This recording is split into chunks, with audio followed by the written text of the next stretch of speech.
Doktor Veselinovič, kot predsednik Slovenskega gospodarskega in raziskovalnega združenja, ki ima sedež v Bruslju, ste v Ljubljani pripravili pomembno srečanje slovenskih raziskovalcev in gospodarstvenikov s predstavniki Evropske komisije. Ta je oblikovala Evropski inovacijski svet, katerega predstavniki so udeležencem pojasnjevali nekatere inštrumente, ki bi prehod znanstvenih idej, dosežkov lahko omogočil v industrijsko prakso. Lahko kaj več poveste o tem? Ja, EIC, European Innovation Council, kot bi bilo v originalu, je že nekaj časa poznan koncept, zelo ga je spodbujal sedanji komisar za znanost, raziskave in inovacije Moedas. Ta koncept zdaj poteka pilotno, poskusno bi lahko rekli, tako da tukaj ne gre veliko denarja že v tem trenutku, ampak poteka pilotno, zato da bo potem za letom 2021, ko bo res stekel v polnosti, bo še kakšne stvari malo popravili, dodelali, ko bo zdaj videli, ko v praksi poteka. Ne. Dejansko usmeritev tega EIC-a je še bolj v aplikativno smer, hkrati pa tudi v smer, ki bo še bolj spodbujala dobre ideje, dobre preizkuse, patente in tako naprej, da dejansko potem se to rezultira v neki, kot se temu reče, komercializaciji. Pa da se neko odkritje, znanstveno, kakršnekoli obliki, da to pač pogledamo, da se realizira potem v nekem komercialnem produktu, ki je seveda recimo globalno uspešen. To je zelo ključno. V tem trenutku seveda še potekajo prijave preko starih inštrumentov, sedanjih starih narekovajo inštrumentov v okviru obzorja 2020, to je predvsem SME inštrument, Fast Track to Innovation, paralelno kot rečeno pa pilotno tudi že z novim konceptom. Ampak kot rečeno, prek novega koncepta je relativno zelo malo denarja na voljo, to je bolj poskusno poteka. Kakor mi je znano od slovenskih, je tukaj zraven samo pravzaprav Hidrija, ki dela, ki je v neki večji združbi skupaj.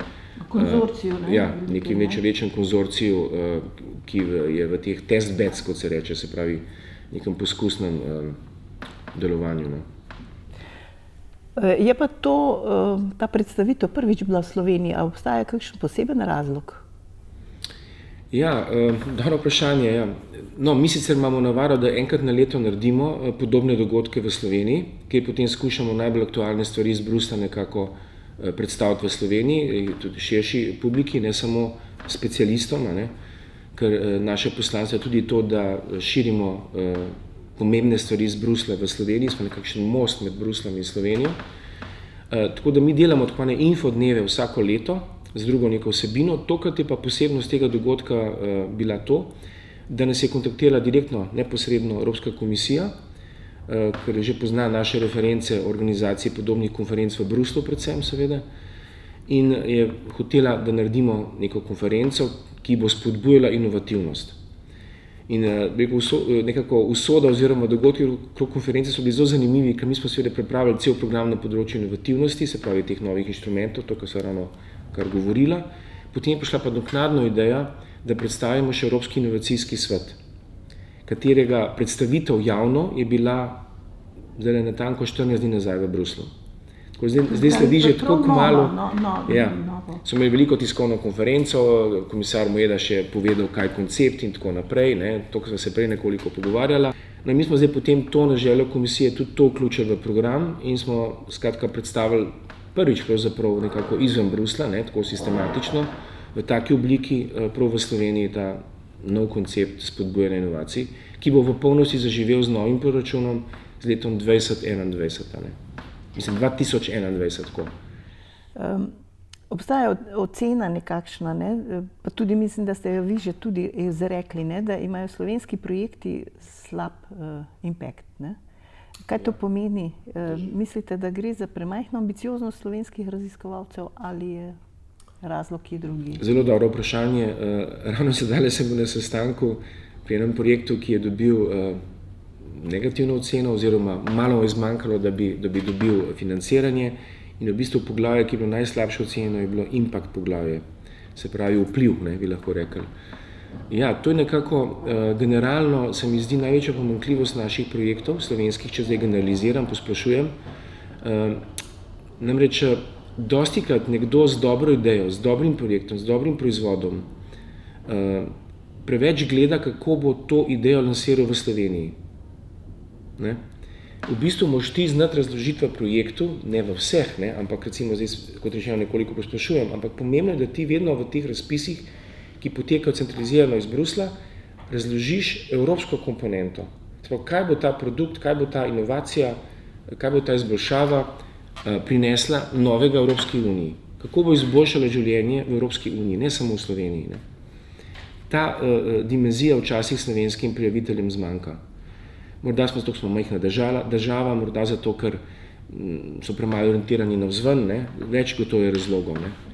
Tako da mi skako tukaj lahko pomagamo pri tem pogledu. Druga napaka je pa dostikrat tam, kjer je treba tudi predložiti nek konkreten poslovni načrt oziroma neko komercializacijo produkta, kot temu rečemo, ne, iz neke raziskave, da pride v komercializacijo produkt, kako to komercializacijo realizirati. Se pravi, če nimaš ti možnosti, kako boš prodajal ta produkt, kako boš lansiral v Evropo, moraš potem ustreznega partnerja, ki ta del pokrije. In tudi tukaj dostikrat slovenskim projektom zmanjka, niti bi rekla. No, čeprav je pa res, da recimo po številu patentov pa kar visoko kotiramo, ne? Teh implementacij v industrijo pa je šibka. Ja. Je tanko tako. No, sredstva, na katera raziskovalci konkurirajo, so nepovratna, ne, z teh novih inštrumentov. Gre pa za uveljavljanje in pa spodbujanje razvoja tako imenovanih disruptivnih tehnologij, torej tistih tehnologij, ne, ki se že umeščajo v tehnološko revolucijo 5.0, ne samo 4.0. Tako, ne. Kako vi ta potencial ocenjujete v Sloveniji in pa kakšni so pokazatelji, ko ste jih predstavili? Ja. Oziroma tudi slišali, ne? Nekako tako bi rekel, v Sloveniji imamo izjemno veliko prodornih ljudi, uspešnih ljudi z idejami, tudi inštitucij. Ne?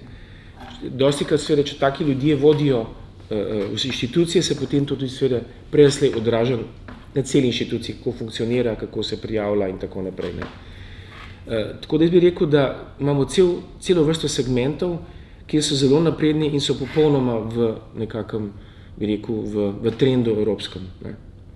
Potem imamo pa seveda tudi mnoga področja, kjer pa precej zaostajamo. Tako da Slovenija bi težko rekel zdaj na splošno, če bi seveda povprečje rekli, ne, kot je tudi včeraj na konferenci lepo predstavljeno, povprečje smo nekako, če vzamem povprečje cele Slovenije, ne, ali pa celo sliko Slovenije, pa nekako povprečni v Evropi.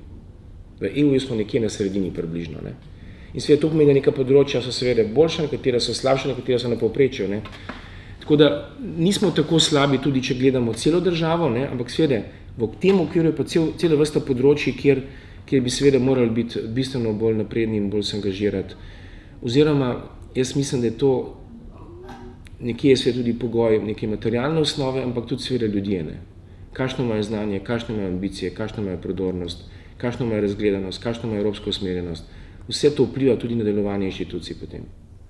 Ja, zato me zanima, recimo, kako je z gospodarstvom pri nas. Namreč od raziskovalcev samih pogosto slišimo, da slovenska podjetja skoraj v 90% ne želijo tesno sodelovati z znanstveniki. Ne.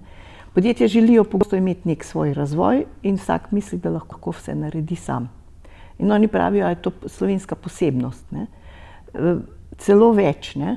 Gospodarstvo znanstvenika sicer dojema kot zelo pomembne, a vendar jim daje nek predznak nekih posebnežev, ki za svojo sicer skromno plačo izvajajo neke raziskave, od katerih pa pravijo, da ni nikakršne posebne koristi. Ne. Taka stališča se vam najbrž zdijo čudna, ker ste odtujeni tem realitetam, vendar pa kot ekonomist morate tudi o tem razmišljati. Vsekakor. Vaše vprašanje, ki je tudi hkrati v bistvu ugotovitev, ne, vsekakor drži. Ta povezava pri nas se izboljšuje med gospodarstvom pa znanostjo, če tako rečem, raziskavami, ampak je še vedno premajhna. Recimo, če gledamo, kakšen odstotek sredstev inštituti dobijo na trgu, se pravi sodelovanje z gospodarstvom, so te odstotki še precej nižji kot v razvitih državah. Ravno, ko smo se pogovarjali o Brexitu, Velika Britanija je v tem pogledu gotovo najbolj razvita država v Evropski uniji. In če bo se Brexit res zgodil, v tem delu Evropska unija vsekako izgubila.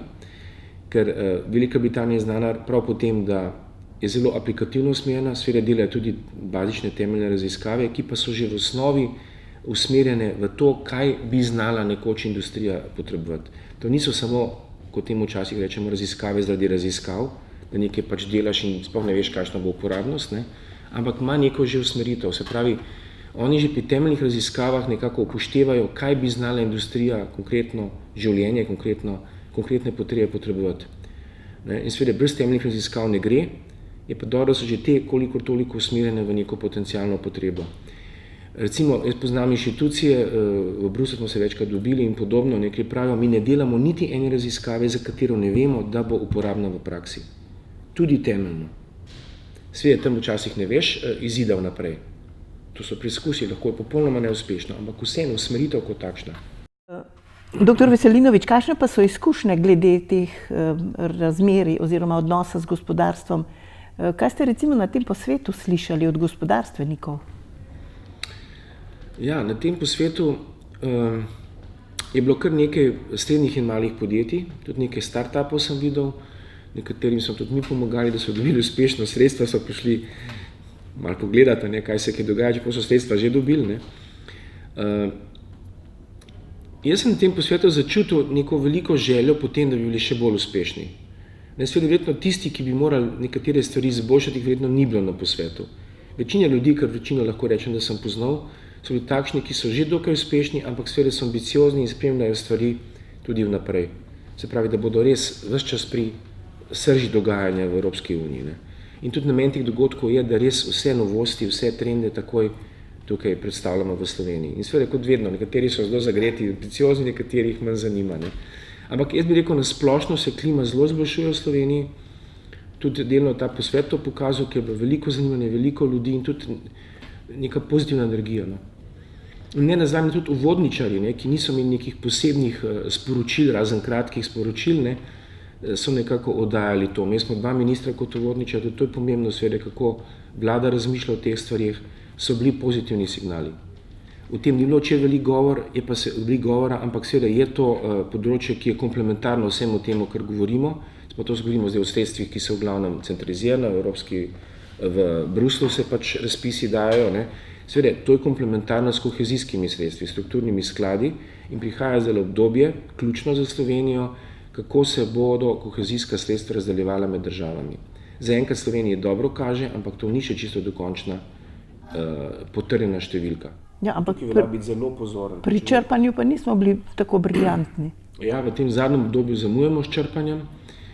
Seveda je možno še 3 leta po preteku črpati, se pravi do tam 23. leta, tako da ne bom rekel, da je časa dovolj, ker to so zelo zahtevne stvari, ampak glede na to, da je to pač možno to vrstno podaljšanje, jaz verjamem, da bomo ujeli ta vlak in pospešili to črpanje, ampak govorimo pa seveda o koheziji, ki bo od kohezijskih sredstvih od 21 do 27 in to je zelo ključno obdobje za Slovenijo. Če bo ta številka prevladala, ki se objavlja in ki je trenutno veljavna, bo v redu, če pa bo nižja, bo pa seveda lahko zelo problem.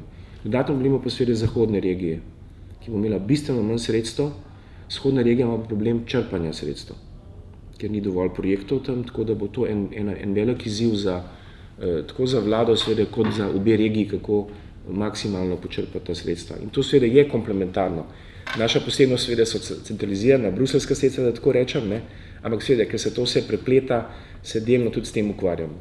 Mislim, to me se zdi zelo pomembno sporočilo, tudi posameznim institucijam, ki znotraj teh regij delujejo. Absolutno. Poglejte, če govoriva o nujnosti razvoja disruptivnih tehnologij, morale te spremljati tudi uvajanje novih poslovnih modelov. Pa me zanima, koliko je znanja in pa prostora pri nas za te nove oblike.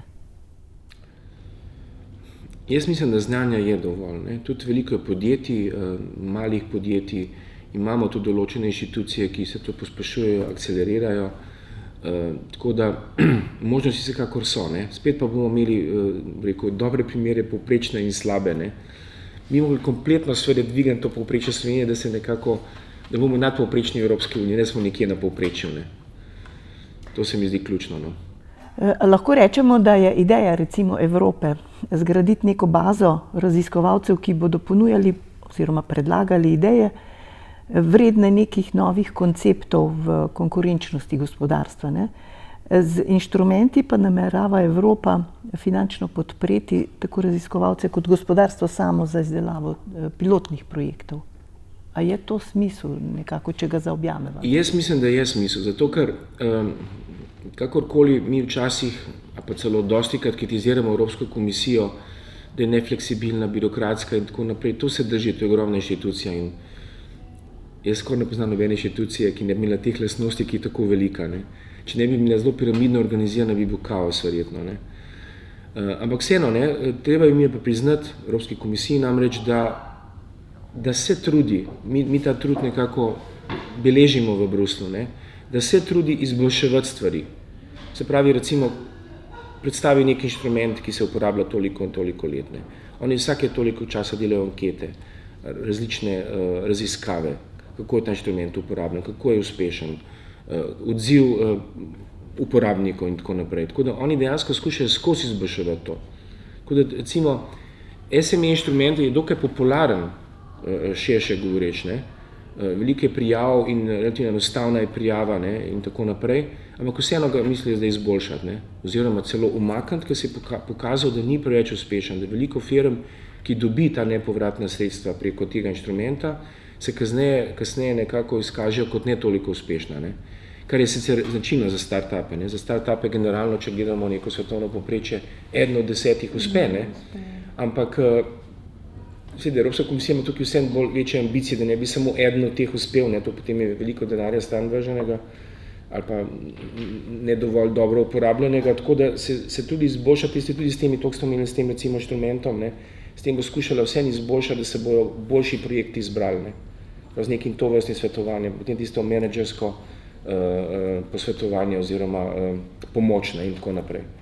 Tako da to gre vse to smer. Tudi mi smo recimo sodelovali v teh anketah, ki nam je Evropska komisija prosila, da jih izpolnimo. Mi vedno sodelujemo, ker hočemo tudi povedati neka slovenska stališča. Ko oni se to zberejo, potem naredijo temeljito analizo in na podlagi teh analiz delajo popravke, ne? Nekaj tako, da bi si oni izmislili. Ne? V tem smislu je to pozitivno, ocenjujem kot pozitivno. Ja, to je dobro sporočilo recimo za naše razmere, ne? Mislim, za raziskovalce in pa za gospodarstvenike. Ne? Ampak vseeno me zanima, kaj se je v Evropi minulih desetletjih dogajalo, da je po konkurenčnosti jo tako prekašati Združene države kot Kitajska. Ne? Evropa je nekako zgodovinsko gledano v bistvu kar nekaj stoletij veljala za celino najnaprednejšega znanja, v bistvu na vseh področjih. Ne? Če pogledate izume, ki so obogatili človeštvo v smislu napredka, kvalitete življenja, družbene ureditve in tako naprej, tako rekoč vsi izhajajo iz Evrope. A gre po vašem mnenju za nek naraven proces vzponov in padcev v smislu ekonomskih mej rasti ali gre za kaj drugega? Ja, spet dobro vprašanje. Včeraj sem v vodni besedi, ki sem se zelo malo časa na voljo, sem to delno mečkano omenil, ne. Evropa se veliko ukvarja sama s sabo, ne. Zdaj ta Brexit, potem migracije, potem prihajajo volitve, ne.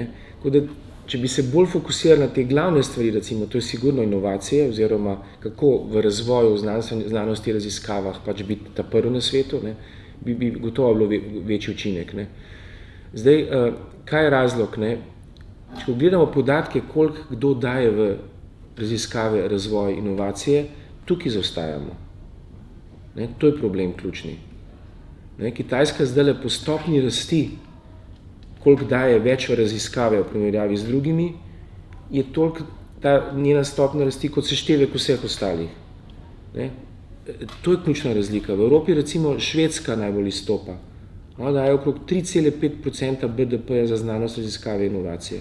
Velika Britanija tudi nekoliko, oni tudi daje Velika Britanija. 2,6. Tako, ampak na prvem mestu je Švedska, to sem omenil, ki je prav na prvem mestu. Ne? Ona je nekakšen zgled, kako je to treba organizirati. Ne? Seveda Velika Britanija pa velika, ne? In seveda po velikosti dosti večja kot Švedska in je ta učinek seveda toliko večji. Ne? Recimo, če pogledamo tukaj Slovenijo v tej zgodbi, naš podatek je slaba 2%, ampak od tega je dobrih 0,4% je ožje države, spravi iz proračuna, ostalo je vse, kar gospodarstvo daje v raziskave in razvoj. Vendar, kot vemo, je ta podatek lahko tudi vrljiv, zato ker podjetje lahko marsikaj vrsti morda v to kategorijo, ker je tukaj davčna olajšava. In ko se pogovarjal z dr. Burgonjonom, ko smo ga pripeljali na obisk v Slovenijo, predsednikom ERC-ja, mi je rekel, da se v Franciji tudi ta problem, je rekel. Mi imamo tudi davčno olajšavo za te raziskave in podjetja marsikaj dajo noter, kot ta podatek vemo, da je malo napihnen. Ne. Pri nas je recimo ključno to, da bi država prišla, kot je sicer načrt te koalicije, te vlade, da pride do 1%. Ne, to je bilo potem nek spodoben znesek oziroma odstotek od BDP-ja za znanost, raziskave in inovacije. Ne. Mi smo pa zdaj na 0,47 nekaj tazga, ne. Slabih 0,5%. In to seveda je, to sem že kalkuliral ta popravek, ki je bil zdaj dodatno dan, teh 20 milijonov, ampak mi moramo res priti do tega 1% in tukaj potem preboj narediš. Ne. Vsaka raziskava ni seveda komercializirana, ni učinkovita, ampak brez tega pa tudi ne bo nič. Ne. Toliko pa je uspešnih seveda. Ne. In vse države, ki delajo velik gospodarski preboj, so predtem vlagali veliko v znanost, raziskave, razvoj. Južna Koreja tudi recimo primer. Kitajska zdaj to pospešeno dela. Ne. Tako da Amerika itak, ne, anglosaški svet tudi, seveda ravno tam izhaja ta koncept velike aplikativnosti, ne, torej res delamo vse, kar je potrebno neposredno v konkretnem življenju. In tukaj Evropa zamuja. Ne. Tako da recimo Evropa se zdaj trudi s tem novim proračunom, da to ujame, ne, kot sem tudi sam včeraj povedal v uvodu. Idealna prilika z novim proračunom, večjim proračunom, velikim proračunom, kot ste lepo rekli, da nekako skuša ujeti ta korak. Sem rezultati pa prišli šele zamikom. Ne, to ni takoj učinka. To, kar je v znanosti. Ne?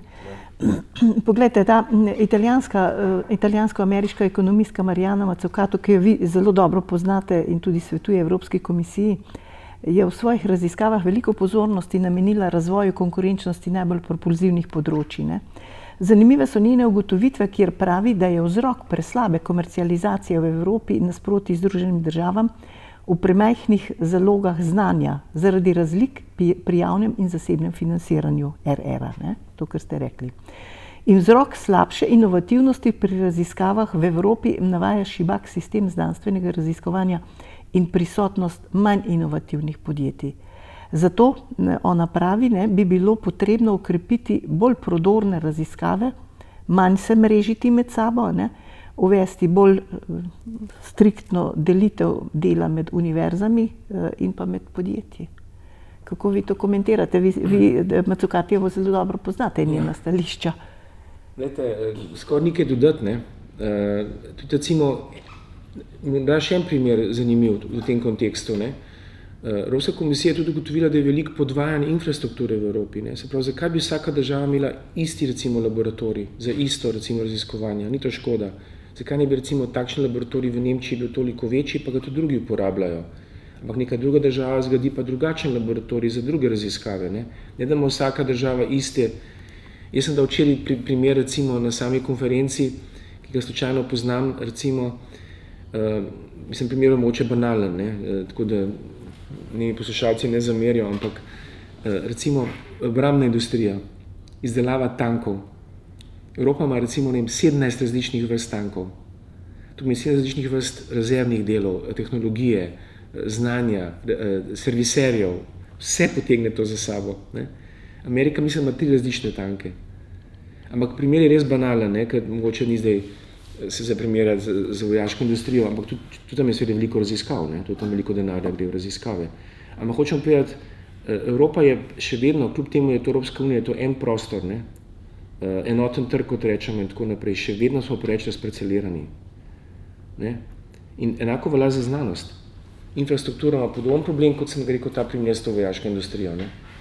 Podvajana je, vsaka država hoče imeti vse kapacitete, ni potrebno. Ne. Tako kot smo prej rekla, da nekatera podjetja mislijo, da morajo vse sama opraviti. Seveda. Tako da mi imamo recimo na tem področju gotovo veliko potencialov še. Ne. Evropi bi se dali marsikaj še bolj racionalno narediti, ampak problem pa je seveda, ker Evropska unija vsem ni ena država. Ne. Vsaka država vleče na svoje, prihajajo zdaj volitve, vidimo, kakšne bojo tukaj zdaj politične smernice, ne. Bojo to nek evropski parlament, ali bo proevropsko usmerjen, ali bo protievropsko usmerjen. Ne. To so zdaj ključne stvari za nadaljnji razvoj Evrope. Mislim, da prihaja zdaj ključno obdobje za Evropo. Tukaj imamo Brexit, imamo volitve, ali bo ta Evropska unija nadaljevala z nekim poglabljanjem, ne, sodelovanja in učinkovitega delovanja tudi na področju znanosti, ali pa bo šla bolj v nacionalne države spet. Kar pomeni, da bo potem slabša učinkovitost, ne, sigurno, kot Evrope, kot take. Ne. Finančno-ekonomska vprašanja so zelo pomembna, ne, recimo, kako se bodo usmerjala. Ne. Tako kot ste rekli, ima Evropska unija v bistvu že kar nekaj inštrumentov, kjer za sredstva kandidirajo znanstveniki posameznih članic, nekatere pa se lahko prijavljajo tudi kandidati kdorkoli, ne, to so ta ERC. Ne. Vendar nekateri raziskovalci, ki konkurirajo, pravijo, da, če se izrazim z biblično sintagmo, ne, da je veliko poklicanih, malo izbranih. Nekaj o tem ste že rekli, pa vseeno, mislim, posebej za take pripombe, ne, raziskovalcev. Ja, drži, ne, spet nekaj dodati, ne, spet zelo dobro vprašanje, težko karkoli dodati. Že generalno, najbolj zanimivo je to, mi imamo widening, se pravi, to je ime, ki ne vem, kako bi ga prevedel v slovenščino, ki ponuja 4 inštrumente, ki omogočajo nadoknaditi EU13 državam plus Portugalski plus Luksemburgu, ki sta tudi zraven v tem paketu, ujet zaostanek v znanosti, raziskavah, inovacijah. Kljub tem inštrumentom, kateri je namenjenih toliko denarja, se je pokazalo iz podatkov, da EU13 ne dohaja razvitih v Evropski uniji, ampak se ta razlika celo poglablja. Torej, kljub vsem tem inštrumentarju se razlike poglabljajo. In recimo, to sem zdaj na splošno povedal, če pogledamo samo ERC, tukaj je izrazito, recimo, so rezultati ERC razpisov v prid zahodnim državam, znanstvenikom iz zahodnih držav. Izrazito. Tako da ta razlika recimo pri ERC, torej pri temeljni znanosti, pri bazični znanosti je še večja. EU13 države dobijo zelo, mislim, da 3% vseh razpisov. 3%, ne. Moralo biti recimo glede na število prebivalcev in neke druge podatke, BDP in tako naprej, recimo okrog 10%. Če bi hoteli, da bi bolj ujeli zahodne države, bi bilo recimo dobiti pa 20% od tega. Ne. Tako da kljub temu, da se recimo narekovajo, no, ali pa ne narekovajo, trudijo, da bi te države EU13 ujele razvite, se te razlike poglabljajo. Ne gre potem za neko averzijo, recimo centra proti recimo tem perifernim ali pa recimo, kako ste rekli, vzhodnim državam? Glejte, mislim, nekako, če je pogojena tudi z nekimi zgodovinskimi sigurno je. Mislim, to recimo, da bo Evropska unija ostala v taki obliki, kot je, oziroma se še poglabljala v pozitivnem smislu, seveda, mogoče šele čez 2-3 generacije to, kako bi rekel, učeniki predsodki izginili. Ne. Recimo, samo en primer povedal, v Bruslu, ne, povprečen Bruslčan, tudi če je izobražen, ne ve, kje je Slovenija. Govorim o Belgijcu, ki živi v Bruslu, ki je diplomiral na pravni fakulteti v Bruslu, ki ima zdaj neko službo v Bruslu, nek povprečen izobraženc, ne, in če ni bil še na počitnicah, recimo v tem koncu Slovenije, ne, on ne ve, kje je točno Slovenija. Oni mislijo, da Slovenija leti 4 ure. Je to let, 4-urni let, se pa to je nekje tam proti Rusiji, ne. To je tudi malo šok, ko to doživiš, ampak se seveda potem, bom rekel, navadiš, ne, ampak seveda razložiš in tako naprej, ampak to je percepcija. In recimo, mi si domišljamo centralna Evropa smo in tako naprej. Ja, geografsko smo zanesljivo centralna Evropa, ampak recimo, oni nas dajo vzhodna Evropa in tukaj smo vsi te nove članice Evropske unije. No, rečejo, ko se pogovarjaš v nekem delovnem pogovornem jeziku, je vedno East Europe. In mi smo noter, ne. A se vam zdi, da so recimo tudi zaradi te forme mentis, recimo, ki velja tudi recimo posameznih komisij ali pa recimo v teh panelih, a ne, ko gre za predstavitev, da so slovenski raziskovalci premalo ambiciozni, da nimajo niti take recimo osebne drže pri nastopu, ker kolikor vem, so mi recimo te dobitniki, a ne, pripovedovali, da je zelo pomembno, kako se ti predstaviš, kako postaviš projekt in to. Recimo Evropska komisija je pred kratkim, ne, sprav že še pred iztekom tega inštrumenta, torej SME inštrumenta, je uvedla za prvo fazo hearing. Spravi, ti lahko predstaviš projekt. Imaš točno pol ure na voljo, oziroma 15 minut za predstavitev, pol ure traja cel hearing, točno po pol ure se zaključi. Pa pol ure imaš ti čas, da če pideš v ta ožji izbor, ne, torej oni recimo povabijo 50 projektov na hearing, ki lahko pride 2 predstavnika vsakega podjetja, ne, oziroma projekta, in potem približno pol jih odobrijo. Torej pol jih potem dobi sredstva, ne, za prvo fazo SME-ja. Ne. To pomeni, da če ti priješ na ta hearing, imaš 50% možnosti, da boš potem tudi dobil sredstva. Ta hearing je izjemno pomemben, v bistvu.